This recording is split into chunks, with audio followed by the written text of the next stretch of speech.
नमस्कार दोस्तों, स्वागत है हमारे यूट्यूब चैनल पे। आज हम लोग लेकर आए हैं दोस्तों प्यारा सा ललनवा विवाह गीत। पसंद आए तो हमारे चैनल को लाइक करें, शेयर करें, सब्सक्राइब करें, हमारा सपोर्ट करें, हमारे चैनल को आगे बढ़ाएं। दोस्तों गाना जैसा भी लगे कमेंट में ज़रूर बताएं। धन्यवाद। अम्मा के डरिया से बोले ला कोयलिया, अरे सुगाना बोलाई मीठी बोली रे लाला नवा, अरे सुगाना बोला न मीठी बोली रे लाला नवा।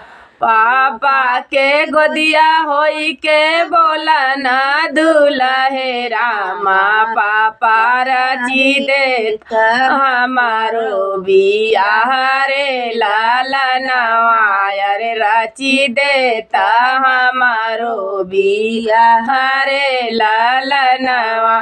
कैसे के रची बेटा तोहरा बियाहवा, अरे रुसल बाए गोती दाया दरे लाला नवा, अरे रुसल बाए गोतिया दाया दरे लाला नवा।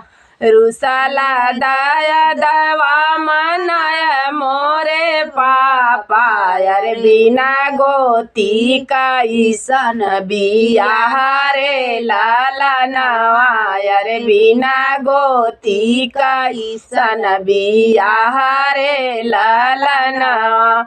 अम्मा के डरिया से बोले ला कोयलिया, अरे सुगाना बोला ना मीठी बोली रे लाला नवा, अरे सुगाना बोला ना मीठी बोली रे लाला नवा।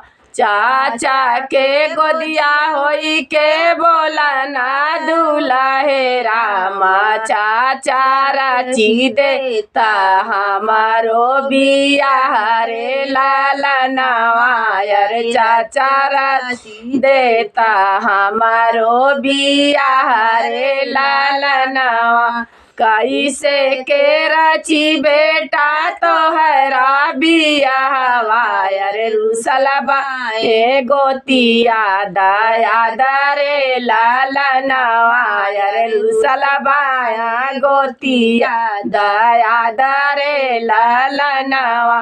रुसला दाया दवा मनाया मोरे चाचा, अरे बिना गोती का ईसन बियाह रे लाला नवा, अरे बिना गोती का ईसन बियाह रे लाला नवा। अम्मा के डरिया से बोले ला कोयलिया, अरे सुगाना बोला ना मीठी बोली रे लाला नवा, अरे सुगाना बोला ना मीठी बोली रे लाला नवा। भैया के गोदिया होई के बोला ना दुल्हे रामा, भैया रची देता हमारो बियाह रे लाला नवा, अरे भैया रची देता हमारो बियाह रे लाला नवा। कैसे के रची भैया तोहरा बियाहवा, अरे रुसल बाया गोतिया दाया दरे लाला नवा, अरे रुसल बाया गोतिया दाया दरे लाला नवा। रुसला दाया दवा मनाया मोरे भैया, अरे बिना गोती का ईसन बियाह रे लाला नवा, अरे बिना गोती का ईसन बियाह रे लाला नवा।